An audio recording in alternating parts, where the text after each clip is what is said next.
تیز قدموں سے لمبے ڈگ بھرتا ہمین سکندر جب ہال میں داخل ہوا تھا تو ہال میں تالیاں بجنی شروع ہوئی تھیں اور پھر وہاں بیٹھے وفود اپنی اپنی سیٹوں سے کھڑے ہو گئے تھے۔ ہمین سکندر مسکراتا سر کے اشارے سے ان تالیوں کا جواب دیتا اسٹیج کی طرف بڑھ رہا تھا اور اسٹیج پر بیٹھے ہوئے لوگ آہستہ آہستہ کھڑے ہونا شروع ہوئے تھے اور پھر ہمین نے سالار سکندر کو کھڑا ہوتے دیکھا تھا۔ ہمین چلتے چلتے رک گیا تھا، وہ اس کے باپ کی طرف سے اس کی تعظیم تھی جو اسے پہلی بار دی گئی تھی۔ ایک لمحہ ٹھٹکنے کے بعد ہمین سکندر نے اسٹیج کی سیڑھیاں چڑھنا شروع کر دیا تھا۔ دنیا بھر کے ٹی وی چینلز لائیو وہ مناظر دکھا رہے تھے۔ دلیری کا ایک مظاہرہ وہ تھا جو دنیا نے کئی سال پہلے اسی افریقہ میں سالار سکندر کے ہاتھوں دیکھا تھا۔ جرأت کا ایک مظاہرہ وہ تھا جو آج اسے افریقہ میں وہ ہمین سکندر کے ہاتھوں دکھا رہے تھے۔ اسٹیج پر اب ٹی آئی اے اور ایس آئی ایف کے دونوں سربراہان مل رہے تھے اور اس میمورنڈم پر دستخط کر رہے تھے جس کے لیے وہ وہاں آئے تھے، اور پھر اس کے بعد ہمین سکندر نے تقریر کی تھی۔ اس ہی آخری خطبے سے اپنی تقریر کا آغاز کیا تھا جس کا حوالہ کئی سال پہلے اس کے باپ نے افریقہ کے اسٹیج پر دیا تھا۔ بڑی بابرکت ہے وہ ذات جس کے ہاتھ میں ہے بادشاہی اور وہ ہر چیز پر پوری طرح قادر ہے۔ اس نے سورہ ملک کی آیات سے اپنی تقریر کا آغاز کیا۔ وہ ذات جس نے پیدا کیا موت اور زندگی کو تاکہ آزمائش کرے تمہارے کے لیے کون تم میں سے زیادہ اچھا ہے عمل میں، اور وہ ہے ہی زبردست بے انتہا معاف فرمانے والا۔ اس ہال میں سوئی گرنے جیسی خاموشی تھی۔ بے شک اللہ تعالیٰ ہر چیز پر قادر ہے، جو کن کہتا ہے تو چیزیں ہو جاتی ہیں، جو دشمنوں کی چالیں انہی پر الٹا دیتا ہے۔ کئی سال پہلے ایس آئی ایف نے سود کے خلاف اپنی پہلی جنگ اور جدوجہد افریقہ سے شروع کی تھی۔ یہ وہ زمین تھی جس پر میرے باپ نے ایک سودی نظام کے اعلی کار کے طور پر کام کرتے ہوئے سود کے خلاف کام کرنے کا فیصلہ کیا تھا۔ اس سود کو جسے آخری خطبے میں نبی آخر الزماں صلی اللہ علیہ وآلہ وسلم نے حرام قرار دیا تھا، اور اس آخری خطبے میں یہ صرف سود نہیں تھا جس کے خاتمے کا فیصلہ کیا گیا تھا، یہ مساوات بھی تھی جس کا حکم دیا گیا تھا۔ انسانوں کو ان کے رنگ، نسل اور خاندانی نظم و ضبط کے بجائے صرف ان کے تقویٰ اور پارسائی پر جج کرنا۔ آج اسی مشن کو آگے بڑھانے کے لیے دنیا بھر کے لیے تائی اور ایس آئی ایف کے سب سے بڑا گلوبل فنڈ کا قیام عمل میں لایا ہے۔ وہ بات کر رہا تھا اور پوری دنیا سن رہی تھی۔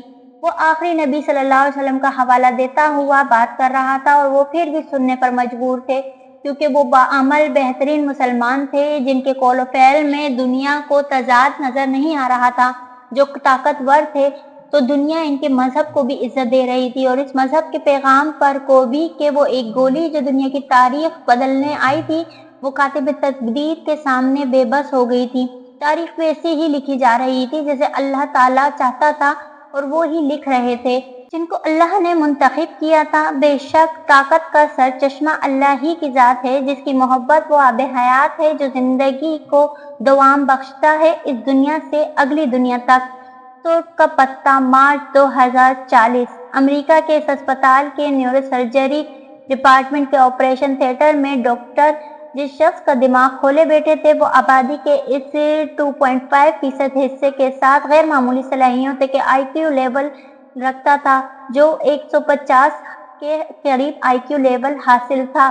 وہ اپنے آپریشن 8 گھنٹے سے ہو رہا تھا اور ابھی مزید کتنی دیر جاری رہنا تھا یہ کسی کو اندازہ نہیں تھا۔ ڈاکٹرز کی اس ٹیم کو لیڈ کرنے والا ڈاکٹر دنیا کے قابل ترین سرجنز میں سے ایک مانا جاتا تھا۔ آپریشن تھیٹر سے منسلک ایک کلاس روم میں سرجری ریزیڈنٹ اس وقت جسے سحر زدہ معمول کی طرح اس ڈاکٹر کے چلتے ہوئے ہاتھوں کو بڑی اسکرین پر دیکھ رہے تھے جو اس کی انگلیاں کھلے ہوئے دماغ پر یوں کام کر رہے تھے جیسے کسی پیانسٹ پیانو پر۔ وہ اپنی مہارت سے سب کو مسمرائز کیے ہوئے تھا سوائے اس ایک شخص کے جس کی زندگی اور موت اس وقت اس کے ہاتھ میں تھی۔ آپریشن کے دوران وہ نیورو سرجن چند لمحوں کے لیے رکا تھا۔ ایک نرس نے بنا کہے اس کے ماتھے پر ابھرنے والے قطروں کو ایک کپڑے سے خشک کیا۔ وہ شخص ایک بار پھر اپنے سامنے آپریشن تھیٹر کی ٹیبل پر پڑے ہوئے اس دماغ پر جھکا جو دنیا کے ذہین ترین دماغوں میں سے ایک تھا اور جو ایک گولی کا نشانہ بننے کے بعد اس کے سامنے آیا تھا۔ دنیا کی اہم ترین پوزیشنز پر فائز رہنے والے اس شخص کے لیے اس ایمرجنسی میں اسے بلوایا گیا تھا۔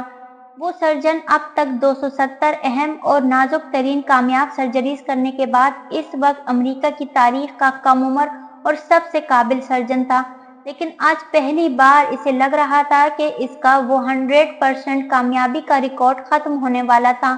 وہ ایک بار پھر گہری سانس لے کر ٹیبل سے ہٹا، اسے کسی چیز کی ضرورت تھی اس آپریشن میں کامیابی کے لیے۔ تو دوستوں، امید کرتی ہوں کہ آپ کو یہ لاسٹ ایپیسوڈ پسند آیا ہوگا۔